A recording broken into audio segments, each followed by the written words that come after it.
whole separate video. For now, it's those that do have access to Classdojo and want to get to know it better.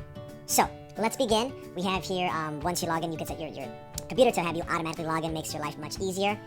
And we're going to go to, right here, my classroom. So I have different classrooms here. This is my current classroom. See, I have a message here. I'm going to click Magical Room 102. So we're going to be mainly using, during this time, messages, class story, and also portfolios. So here are all my students. I would be, during the year, engaging how many points I give them. Right now, that's not the focus. I'm utilizing these other features I just mentioned. Let's go to messages, and we can message all parents, which makes our life so much easier. There's all the parents. I can message them, let them know of links, let them know of assignments, opportunities to upgrade their scores during this time. Every opportunity in no way will bring their score down, only improve their score. So it's all about opportunity for growth. I had here, one of my students went ahead and let me know, like, hey, we worked on this shadow clock, super exciting. Then I got a chance to say thank you and publicly in front of all the other parents show off the student's work. I have here a parent reaching out to me asking me, hey, did you get this program? I will send the finished product to whatever project they're currently working on, and it's a great tool. You can go ahead and go to new message if you wish and just message one parent, two parents, 10 parents. If you want, you don't need to message every single one. Awesome. And we have here, I'm going to get into student login here because I did have students that maybe couldn't log in. And let me actually backpedal a little bit because I want to go to portfolios, because that's where I want to talk about student login and looking at class stories. So I have here my students going ahead, their shadow clocks. Oh my God, I'm so proud of them. Okay, I just saw these, so fantastic. I have here students showing me their videos of projects, questions, pictures, attachments, notes. This is awesome here. So I can go ahead and create an activity and just go ahead and write in, like, mystery science, and I will say I will send a link, use it to complete a shadow clock, have fun. So I'll keep it real simple, and then they can, it depends how I want them to send it to me. In this case, I might want a photo or a video.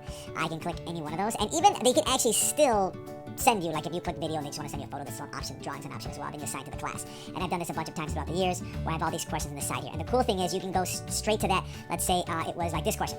What is the toughest force the Nazis had to face? So this is during the school year and it shows all the responses. We have here, create a figurative language sample using World War II discovery. And I have my students here messaging me. So that makes it wonderful. Now they may just go, and you can go to all posts, and they just shows you the most recent posts. Very helpful. Now, students may have trouble getting in, so that's where we're going to go to student login. We have student login, and you have to decide. You have to decide which one makes the most sense. It says you're in class, login, display Google code, sign up. This is if they're logging in using, I believe it's their Google CPS or whatever Google connected school email they're using. In this case, Chicago Public Schools is using email connected to Google. They can use this, which will log them right in. Now, if that isn't the case, if it doesn't work for them, you can go ahead and just go to individual student codes, and you can copy the link. This is a little bit time consuming because then what I did was I copied the link, and I went ahead and I went to my messages, and then I found that students, so the student was Alina, so I go to her name. And again, it is a little time consuming. It took me like 12 minutes, but then once it's done, it's done. Once it's done, it's done. And then I go here, and I click here, and I already pasted it. You can see right there. Awesome. So let's go to class story. Class story is where this is really going to be a very vital part of all this because you're going to message them. So I have here me saying here, my shadow clock heroes, those who turn in their work. And I went in, you can post videos, you can post pictures. Awesome. You can give updates like, hey, Google Classrooms, I spoke with these students. Awesome. Another shadow clock here. I have them reminding them, like, hey, whoever turns in the most work, you'll get a chance to collaborate with me on this TikTok. You can send files. Okay. So I have here the shadow clock files. Again, videos, you can, I actually made tutorials using Go Math. This is my scroll voice tutorial. And here I was having fun and just showing them visuals. It was a good time. I used iMovie, and what I did was I sped up the speed so that way it could be quicker. Because, these kids, we don't want to give them anything too long because they'll lose their attention.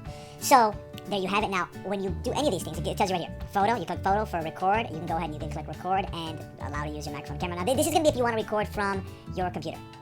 Okay, you can have here, again, a file, and it's going to ask you to go ahead and drop in. You go to your files, you can go ahead and drop in any type of file that you wish. So let's say I want to go ahead and go to Mystery Science. Boom, move it over here, right there, upload it, and I can send it. Done. I already sent it, so I'm not going to do that. Or an event. Let's say you want to go ahead and have them check in with them. Like, you could say, afternoon. Excuse me. Afternoon. Okay, can I spell this right? Check in. All right. And then you can put in, let's say, tomorrow, you can, Friday, and that's going to be late, so that's not going to work. So let's do a time, I don't know, let's say noon.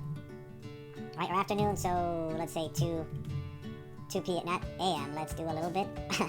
Let's not do that late, right? That's gonna be a problem. My kid should be sleeping, hopefully, right? And then you can go and click a theme and description. What was? Again, I'm gonna Spanish today. What was your biggest win for the day? And then you can have a reminder, create, and then parents will get a notification. You can let them know and just give them a heads up, and that's how you can create an event. So again, guys, this is very powerful, super useful, and hopefully this serves you guys. Thank you for listening.